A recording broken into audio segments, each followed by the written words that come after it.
Gente, esse é o Pedro. Para quem não conhece, uma pessoa sensacional. E não vou tomar muito tempo dele não.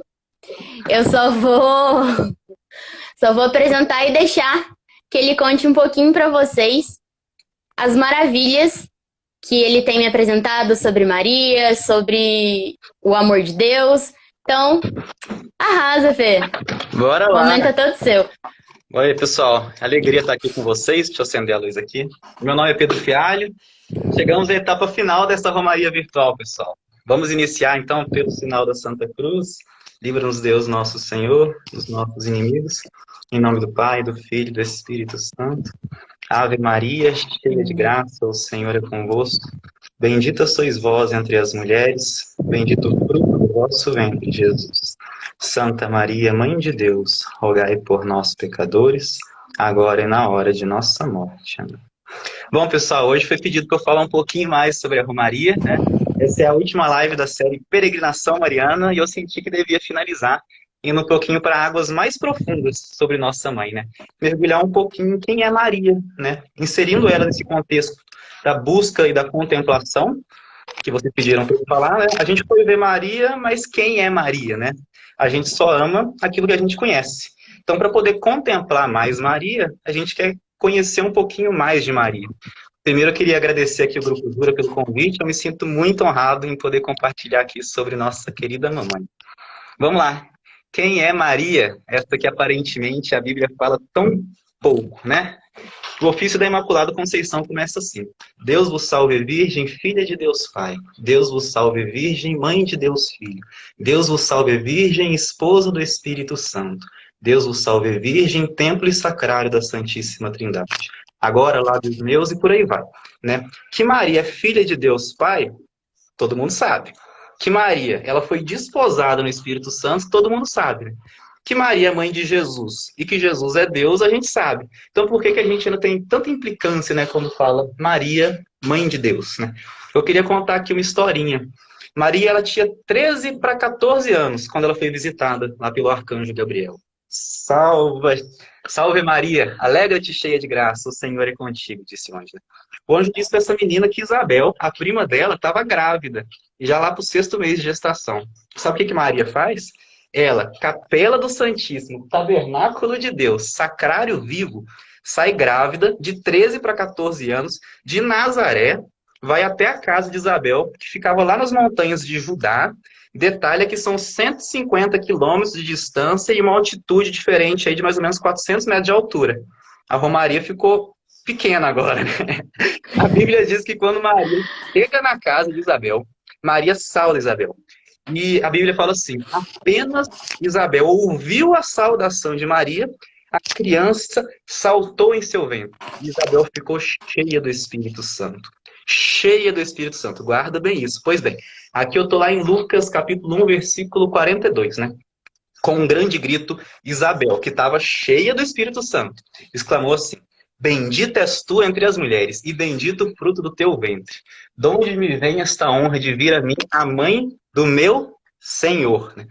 Mãe do meu Senhor. Né? Eu não sei se vocês sabem, mas existem várias maneiras a que eles se referiam a Deus lá no Antigo Testamento. Né? Yahvé, Shaddai, El Elyon, Yeshua, Elohim, Adonai. A palavra traduzida para Senhor, quando ela diz mãe do meu Senhor, no texto original lá em hebraico, é Adonai. Né? Os judeus só usavam essa palavra Senhor, que vem do Adonai, para Yahvé, que é Deus. Né? Adonai é o título de superioridade que eles usam apenas para Deus, lá na Bíblia hebraica. Né? Eles usavam esse nome para Deus porque eles eram proibidos, de tamanho respeito, de pronunciar o nome divino de Javé ou Yahvé. Né? Então, quando Isabel se refere como Adonai, aquele que está no ventre de Maria, o que basicamente ela disse foi: és a mãe de Deus. Né? Isso foi proclamado da boca de Isabel, uma pessoa que a Bíblia disse que estava cheia do Espírito Santo. Maria, mãe de Deus, Theotokos, ponto final, acabou, bora seguir. Mas não acaba aí. Maria, ela responde talvez com uma das passagens mais lindas da Bíblia, o Magnífico, que está lá em Lucas capítulo 1, versículo 46, né? A minha alma engrandece o Senhor e meu espírito exulta em Deus, meu Salvador, porque ele olhou para a humildade de sua serva e doravante todas as gerações me chamarão de bendito ou bem-aventurado, depende da tradução, né? O poderoso fez em mim maravilhas e santo é o seu nome. O seu amor para sempre se estende sobre aqueles que o temem. Manifesta o poder de seu braço, dispersa os soberbos, derruba os poderosos de seu trono e eleva os humildes. Sacia de bens os famintos e despede os ricos sem nada. Acolhe Israel, seu servidor, fiel ao seu amor, como havia prometido aos nossos pais em favor de Abraão e de seus filhos para sempre. Pensa uma menina de 14 anos, uma menina Anauim, falando isso. Ela era repleta do Espírito Santo. Aqui no Magnífico, ela recita diversas passagens lá do Antigo Testamento, né? Deus olhou para a humildade dessa serva e a elevou, né? Aquela que em vida, ela foi escondida. Ela não foi reconhecida, não foi aplaudida. Ela foi a serva silenciosa do Senhor, né? Mas ela mesma proclama: doravante todas as gerações me chamarão de bem-aventurada ou bendita. E de fato, todas as vezes que a gente reza a Ave Maria, nós cumprimos a profecia que saiu da boca de própria Maria, né? Lá em João, capítulo 2, né? Todo mundo conhece muito bem esse episódio, o tempo é curto, eu não vou ler, mas é o episódio do primeiro milagre de Jesus. Eu acho que a Camila, inclusive, já leu na outra live, né? Mas João, capítulo 2, o contexto é as bodas de Caná. Um casamento. Jesus e Maria estão lá. O vinho acaba. A vida pública de Jesus não tinha começado ainda, né? Ele não havia realizado nenhum milagre. João diz assim, ele não havia manifestado a sua glória ainda, né? Maria, que desde aquela época já era uma poderosa intercessora, ela chama Jesus e fala: ô filhão, acabou o vinho. Ele vira para ela e fala assim: mulher, ainda não chegou minha hora. Maria não responde nada. Ela simplesmente vira para os servos e diz: façam tudo que ele vos pedir. E Jesus, que em tudo era obediente à sua mãe, como diz lá em Lucas capítulo 2, versículo 51, pela intercessão de Maria, interceder é rogar em favor do outro, né? Pela intercessão de Maria, ele realiza o primeiro milagre. Mas voltemos um pouquinho. Mulher, ainda não chegou minha hora, pegou mal, né? Que menino petulante esse Jesus. Imagina, mulher, quem que chama a mãe desse jeito, né? Muita gente vê nessa passagem que talvez um leve desprezo de Jesus com a mãe dele. Quando na realidade é totalmente o contrário. Aqui Jesus está exultando a mãe dele. Como assim, Pedro, exultando a mãe dele, né? Eu explico, né? Todos nós conhecemos Gênesis capítulo 3. É o capítulo em que o pecado ele entra na humanidade, né? Diz lá em Gênesis que a serpente, ela seduz a mulher, né? Eva é seduzida por essa serpente e ela come do fruto proibido, né? Lá da árvore do conhecimento, né? E oferece para Adão. Os dois percebem que estão nus, eles se escondem de Deus, que expulsa eles lá do paraíso. Mas eu quero atentar ao que fala lá em Gênesis capítulo 3, versículo 15. Deus vira para a serpente e fala assim: porém inimizade, em algumas traduções, inclusive hostilidade, entre ti e a mulher. Ela te esmagará a cabeça e tu lhe ferirás o calcanhar. Perceba essa palavra. Porém, inimizade entre ti e a mulher. É uma palavra muito específica, no singular, inclusive. Do que mesmo que Jesus chama Maria? Pois bem, lá nas bodas de Caná, no momento em que Jesus vai se revelar como sendo o novo Adão, por que Jesus novo Adão, né? Lá em Romanos 5 explica: assim como a falta de um só Adão, né, resultou na condenação de todos, né, a obra de justiça de um só, Jesus Cristo, ela resulta a salvação, a justificação para todos nós, né? Pois bem, no momento em que Jesus vai se revelar como sendo o novo Adão, em que ele vai revelar a sua glória, ele quer revelar também quem que é a nova Eva, né? E ele é exato na palavra dele. Mulher, ainda não chegou minha hora. Porém, inimizade entre ti e a mulher. Mas Deus continua lá em Gênesis. Ela, a mulher, esmagará a cabeça da serpente. Quem é que esmaga a cabeça da serpente? A mulher. Quem é a mulher? O próprio Jesus explica. Maria. Maria é a mulher que esmaga a cabeça da serpente. Eu falei que Maria é a nova Eva, né? Então vamos comparar Eva com Maria?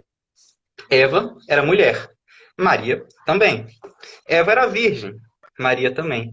Eva ela era imaculada, ou seja, sem pecado original. Maria também era imaculada, né? Nela não há mácula da culpa primeiro. São Cirilo ele fala assim: que arquiteto, Deus, né? Que construindo uma casa de moradia, né, consentiria que seu inimigo, Satanás, possuísse ela e habitasse, Maria, ela foi preservada da culpa original por graça de Deus, né? É isso que nós rezamos. Sempre preservada, virgem do pecado, de Deus a mão direita está de ouro ornado. O anjo Gabriel é o primeiro que fala isso. Ele diz, ave cheia de graça. Né? Mas a realidade, a palavra hebraica que ele fala é keraritomen, cheia de graça, que significa que ela foi enchida, portanto é uma voz passiva, preenchida. Ela é repleta da graça. E uma pessoa que é repleta da graça, não existe espaço para o pecado. Portanto, Eva imaculada, Maria imaculada. Eva, ela foi visitada por um anjo. Como assim, Pedro? Na Bíblia não fala que Eva foi visitada por anjo, não. Satanás, Eva foi visitada por Satanás. A serpente que visitou Eva era Satanás. Lá em Apocalipse 12 explica isso muito bem. Quando fala que o dragão vai cair, fala que o dragão, vírgula, a antiga serpente, vírgula, chamada diabo ou Satanás, foi precipitado. Então, Eva foi visitada por um anjo, Satanás. Maria também foi visitada por um anjo, Gabriel.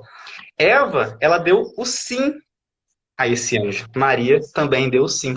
O sim de Eva teve consequências, né? Por meio do sim de Eva, o pecado e a morte entrou no mundo. O sim de Maria trouxe a salvação. A salvação pôde entrar no mundo por conta do sim de Maria. Olha que coisa mais linda, gente. Foi com o consentimento de uma mulher que o pecado pôde entrar no mundo. Quis Deus que houvesse consentimento de uma outra mulher para a salvação entrar no mundo. Não é necessário, Deus é Deus, mas quis Deus que fosse assim. Quis Deus esvaziar-se de si mesmo, assumir toda a fragilidade humana, exceto o pecado. Esse é o mistério da encarnação, né? É o céu que desce à terra para que a terra possa subir aos céus, né? É o que a gente reza lá no ofício da Imaculada Conceição. Deus vos salve, relógio que andando atrasado serviu de sinal ao verbo encarnado. Para que o homem assuma as alturas, desce Deus do céu para as criaturas, com os raios claros do sol da justiça, resplandece a Virgem, dando sua cobiça, e por aí vai. Portanto, o ventre de Maria teve a capacidade de conter, por graça, aquele que o universo inteiro não compreende e nem pôde conter. Você já pensou? Jesus é sangue do sangue de Maria, Jesus tomou do leite de Maria, ele aprendeu a andar, certamente ele foi limpado várias vezes por Maria. Jesus viveu 33 anos aqui na Terra, né? Durante 30 anos, ele viveu em obediência e submissão a Maria. A São Luís Maria Grignon de Montfort fala no livro do Tratado da Verdadeira Devoção à Santíssima Virgem que Jesus honrou muito mais o Pai nos 30 anos que ele passou com Maria do que nos 3 de vida pública fazendo prodígio, milagre, por aí vai. Gente, só existe um mediador entre Deus e os homens, que é o próprio Deus feito homem, Jesus, ponto final. Eu sou o caminho, a verdade e a vida, ninguém vai ao Pai senão por mim. Portanto, essa escadaria que nos leva ao Pai, que está no céu, é Jesus, né? Isso que a gente reza, Pai nosso que está no céu. Né? Então, mas entenda que quando o céu quis descer aqui na terra, ele encontrou uma porta. Né? Ele encontrou essa porta. Essa porta se chama Maria. Deus bateu nessa porta, ele pediu licença para Maria. Assim a salvação pôde entrar no mundo, o verbo se fez carne e habitou entre nós. Gente, Deus que é perfeito, e tudo que Deus faz é perfeito. Ele não encontrou uma maneira mais perfeita de vir até nós, senão por Maria. E eu vou repetir. Deus que é perfeito, e tudo que ele faz é perfeito. Ele não encontrou uma maneira mais perfeita de vir até nós, senão por Maria. Aí entra o que São Bernardo fala, ele fala assim, foi por Maria que Jesus veio a nós. É também por ela que nós devemos ir a ele. Né? E a Jesus por Maria é simplesmente respeitar o caminho que ele veio até nós. É honrar o caminho que ele veio até nós. Jesus ele utilizou o caminho perfeito e veio até nós por Maria. Portanto, não existe uma maneira mais perfeita de ir até Jesus, senão por Maria. Entendeu? Você quer encontrar uma maneira mais perfeita de ir até do que ele mesmo? Né? Não tem nexo, né? Por isso que existe uma consagração total a Jesus Cristo, sabedoria encarnada pelas mãos de Maria, que foi elaborado pelo São Luís Maria Grignon de Montfort, que seria necessário pelo menos umas 10 lives para falar sobre isso. A única coisa que eu vou falar aqui para aguçar a curiosidade é que era o livro de cabeceira do Papa João Paulo II, hoje São João Paulo II, e a Júlia está ali com o livro, com certeza. Tá. Mas aí entra uma coisa muito bonita, né? Maria nos deu Jesus. E nos últimos momentos de Jesus no mundo, ele nos deu Maria, e mais ainda, ele nos deu a Maria. Né? Aqui estou eu lá em João capítulo 19, a paixão de Cristo. Né? Jesus lá do alto da cruz. tendo sofrido tudo que ele sofreu, ele olha para baixo. A Bíblia fala assim: vendo ali sua mãe e o discípulo que ele amava, João, disse ele à sua mãe, olha aqui a palavrinha de novo, mulher, eis aí teu filho, filho, eis aí tua mãe. Nesse ato lindo que Jesus fez, a igreja enxerga na pessoa de João, todos nós, né? E a maternidade espiritual de Maria sobre todos os fiéis, né? Simbolizados aqui pelo discípulo amado.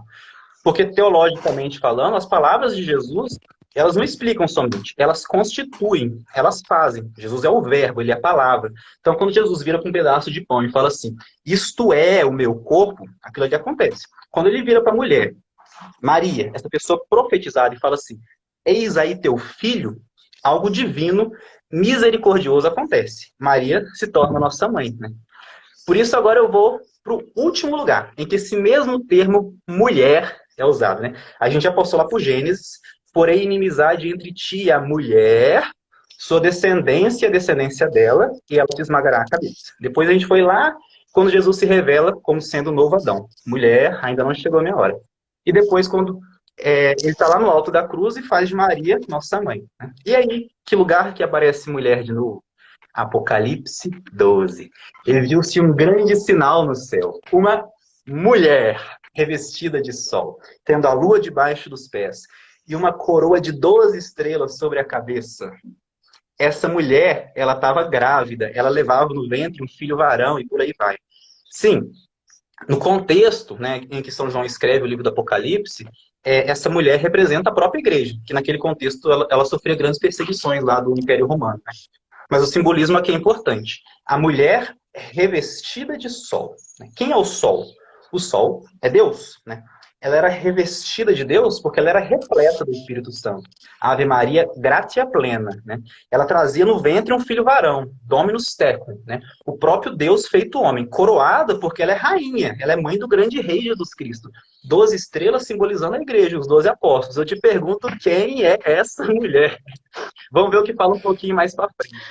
Foi visto um outro sinal no céu, né? Um grande dragão. Um pouco mais para frente fala que esse dragão, São Miguel batalha, né, com seus anjos contra esse dragão. E fala assim, aquilo lá que eu falei. E foi precipitado, vírgula, o grande dragão, vírgula, a antiga serpente, chamado Diabo ou Satanás.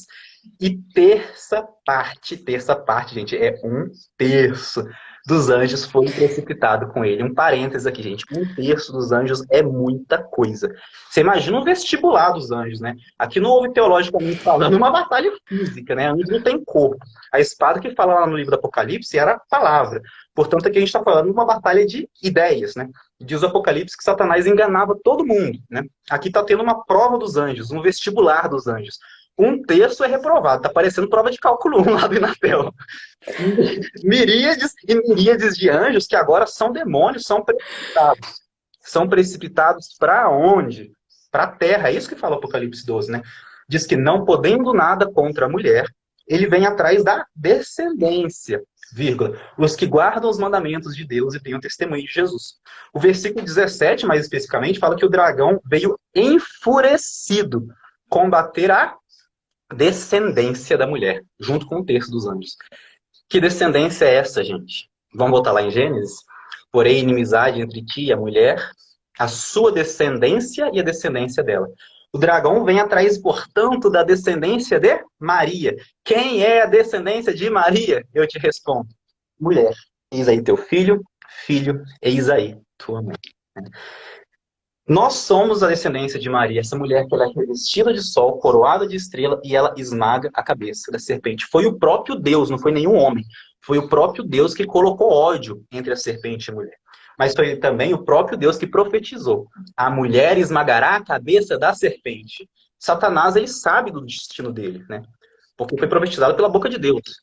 Mas ele não pode tocar essa mulher. Portanto, ele vem atrás da descendência dela. Só existem duas descendências. A da serpente e a da mulher. A gente tem que escolher um lado. De que lado que a gente está, né?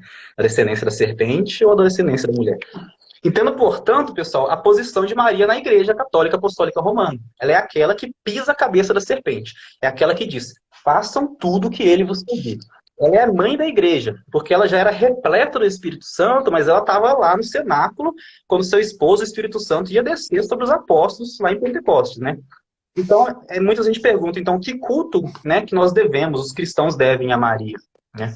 A igreja nos ensina, é um culto que a gente chama de hiperdulia, né? Mas vamos colocar as coisas no seu lugar primeiro, né? Primeiro que o próprio São Luís fala sobre Maria.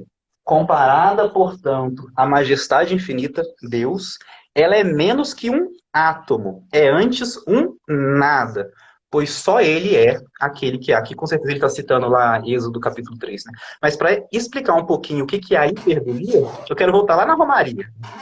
Aquele momento que a gente está observando aquela natureza, aquelas coisas mais lindas, e a gente percebe quão lindo é toda aquela criação. E a gente se depara com uma coisa, nossa, o Criador é muito mais bonito que a sua criação. Então, quando você olha toda a criação, o tamanho desse mundo, e quando eu digo mundo, pensa em universo, né, com todas as galáxias. O artista, ele é sempre maior que a sua obra, né? Então, se você pensar que Deus, como diz aquela música, colocou limites na água do mar, deu a altura certa do pássaro voar, fez o céu e pôs a estrela a brilhar. Esse Deus, ele juntou todas as águas e fez os oceanos, ele juntou todas as graças, como diz o Santo de Montfort, e fez Maria, né? É lindo contemplar Deus, admirando quão grande é o amor dele, esvaziado, derramado sobre a humanidade, através do sim de Maria, né? Então, admirando a criação, você começa a admirar mais o Criador, né? Portanto, admirar Maria não é admirar menos o Criador, né? Honrar Maria não é honrar menos o Criador, né?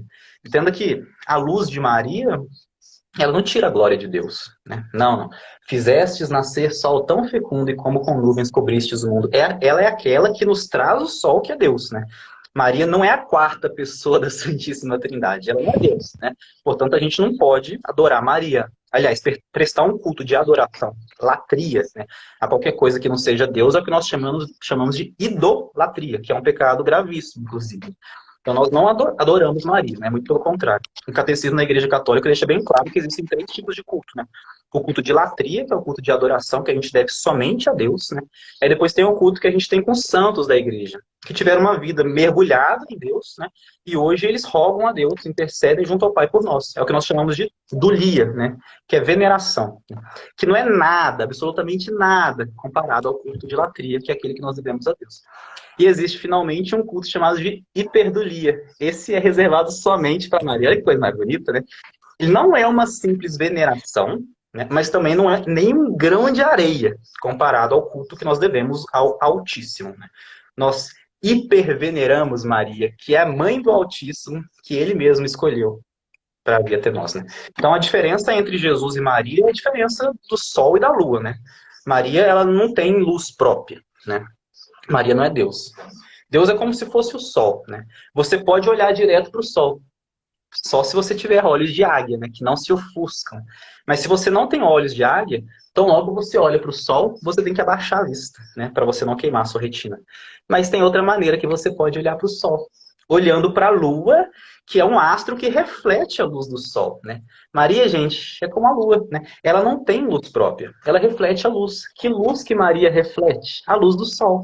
Maria reflete, portanto, a luz de Cristo. Então, quando você olha para Maria e vê essa luz, a luz que você vê em Maria, a luz que você venera em Maria, é a luz de Deus, né?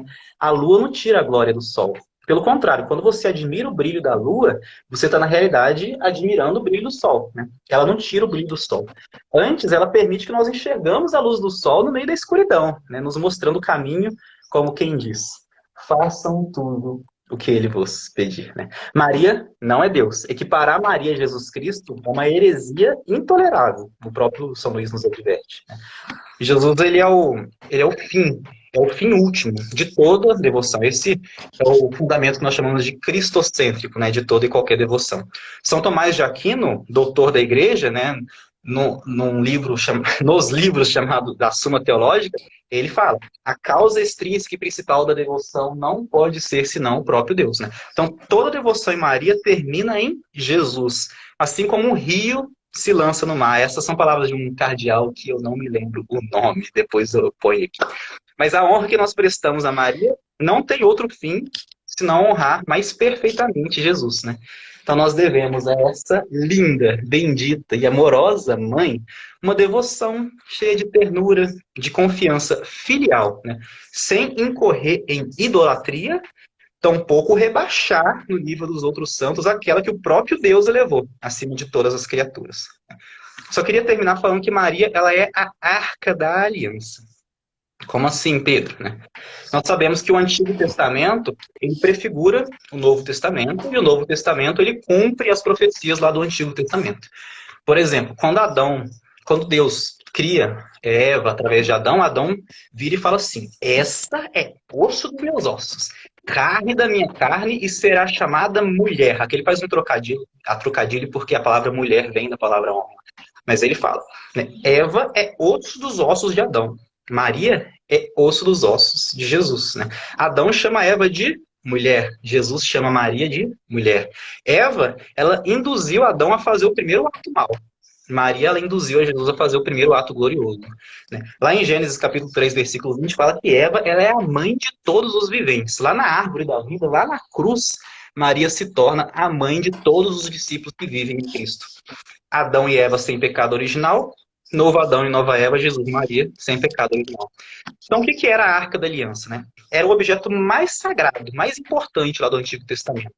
Deus ordenou que a Arca da Aliança fosse feita com medidas bem precisas, né? Os melhores materiais e, inclusive, de ouro puro, né? Porque lá tinha o artefato mais sagrado da história da salvação dos judeus, né? E a presença de Deus, ela envolvia, cobria a Arca, né? Vamos comparar, então, a Arca com Maria, né? O que eu vou falar da Arca, se depois vocês quiserem ver, está lá em Hebreus, capítulo 9, lá no livro do Êxodo, capítulo 25. Né? A Arca da Aliança contém o maná, que é o pão para a vida eterna. Maria contém Jesus, o pão da vida eterna. Eu sou o pão da vida, quem come deste pão viverá eternamente. É o que está lá em João capítulo 6. A Arca da Aliança contém o cajado de Arão, que é o sumo sacerdote. Maria, ela contém o eterno sumo sacerdote por excelência, que é Jesus. Isso está lá em Hebreus capítulo 9. A Arca da Aliança é o templo de Deus, porque lá lá era moradia da palavra de Deus na pedra, né, os mandamentos. Maria, ela contém o verbo de Deus, a palavra de Deus feita na carne, o verbo se fez carne entre nós. Olha que engraçado que fala em 2 Samuel. Fala que Davi, né, quando a arca está vindo para a cidade dele, ele fala assim: como entrará a arca do Senhor em minha casa? O que Isabel fala para Maria? De onde me vem a honra de vir a minha mãe do Senhor em minha casa? E quando a arca entra lá na cidade de Davi, a filha de Saul, que eu não me lembro o nome, ela olha para baixo e vê Davi lá dançando na frente da arca, na frente do Senhor, né? Quando Isabel escuta a saudação de Maria, João Batista salta de alegria no seu ventre, né? A Arca da Aliança, ela fica 3 meses lá na casa de Obed-edom. E o Senhor abençoa ele e sua família. Quanto tempo Maria fica com Isabel? 3 meses, né? A Bíblia, inclusive, fala que a presença de Deus envolvia, cobria a Arca Antiga. E a Arca Nova, o Espírito Santo descerá sobre ti, e a força do Altíssimo te envolverá, está lá em Lucas capítulo 1. É engraçado que não existe a palavra Santíssima Trindade na Bíblia. Se você procurar, você não acha. Mas a gente consegue analisar a Bíblia e concluir que a Santíssima Trindade existe. Porque é tão difícil fazer o mesmo com Maria, que é a nova Eva e a nova Arca, né? A Arca Antiga, ela era pura, imaculada, e a humanidade pecadora não podia sequer tocar, né? Maria, a nova Arca, ela é pura e imaculada porque ela foi preservada da mancha da humanidade pecadora. Inclusive, reverenciar a Arca Antiga não tirava o culto a Deus, né? Mas irreverenciar a Arca Antiga era considerada um insulto a Deus. Beleza, Peter. Maria, a nova Arca da Aliança. O que tem a ver? O que isso implica? Então, vamos lá. Apocalipse, capítulo 11. Lá é a revelação, né? A volta gloriosa de Jesus, né? Capítulo 11, versículo 19. Começa assim: a Arca da Aliança apareceu no céu. Houve relâmpagos, trovões, ventanias. E aí começa o capítulo 12. Mas aqui tem uma coisa bem interessante. Quem aparece, portanto, primeiro no céu, antes de Jesus? A Arca da Aliança, Maria. Isso é tão maluco, que quando a trombeta tocar e o céu abrir, a primeira pessoa que vai aparecer no céu não é Jesus, é a mãe dele, né? que diz assim, da primeira vez eu fui através dessa porta oriental. Na segunda vez eu também vou. A diferença é que da primeira vez ela foi escondida, da segunda vez ela vai ser exaltada. E eu não sei o que nego vai fazer. Eu não sei o que nego vai fazer. Quando aparecer essa mulher vestida de sol, com seu filho, os 9 coros angélicos, serafins, querubins, tronos, dominações, potestade, virtude, principado, arcanjo, anjo, com a rainha deles, a comandante celeste, a celeste comandante coroada. Os que não conhecem Maria vai virar assim, meu Deus, quem é essa que avança como aurora? Terrível, terrível em algumas traduções, como um exército em ordem de batalha. Está lá no Cântico dos Cânticos. Eu queria finalizar com uma historinha, Ju, que aconteceu uns 1000 anos antes de Jesus nascer, né? Sem dúvida, uma das pessoas mais emblemáticas que existe lá na Bíblia é um cara chamado Davi. O cara era fera demais, Ju. O cara era músico, compositor, governador, rei, e era bom em tudo, né? Um homem que foi chamado segundo o coração de Deus, imagina a honra, né? Quando Davi morre, né, o filho mais novo dele, Salomão, mais novo não, porque ele tinha filho com as concubinas, mas um cara novinho chamado Salomão, com 20 e poucos anos, ele assume o trono, né, e vai morar lá no sul, né? E lá ele e sua descendência, eles povoam um local profético, né? O reino de Judá. A linhagem de Davi, que a igreja chama de linhagem davídica, estava, portanto, com Salomão, lá no reino do sul, né? Jesus futuramente é chamado de filho de Davi, leão da tribo de Judá, né? Portanto, a linhagem de Davi, até chegar em Jesus, estava com Salomão lá no reino do sul. Todo mundo entendendo até aqui? Beleza. Salomão, um garoto novinho, ele toma uma atitude profética, Ju. Ele manda fazer um trono. E coloca à direita dele. Né? E à direita dele ele coloca a mãe dele sentada nesse trono. Aqui estou eu lá em Salmo 44. À vossa direita se encontra a rainha com vestes esplendentes de ouro de ofício. Então Salomão, um garoto novinho, na hora de reinar, ele convida sua mãe, chamada Betsabeia, para reinar com ele à sua direita. Né? Então Salomão, ele cria um novo sistema de monarquia. Ele governa com sua mãe Betsabeia à sua direita. O nome disso em hebraico é Gebirá, que significa filho reinando, mas com a rainha mãe Gebirá reinando junto. Né? Isso é tão interessante que a partir daquele momento, para ter acesso a Salomão, as pessoas falam com quem? O acesso mais fácil quando você quer pedir alguma coisa para o rei, você pede para quem? Para a mãe dele, que portanto se torna uma medianeira, uma intercessora para chegar no rei. Tá entendendo? Eu estou aqui 1000 anos antes de Jesus nascer. A partir de Salomão, houveram 20 reis até chegar em Jesus. Né? Todos os 20 reis reinaram com esse novo sistema, ou seja, com a rainha mãe, Gebirá, à sua direita. Quem é o 21º rei? Jesus Cristo. Né? O próprio anjo Gabriel fala na Anunciação.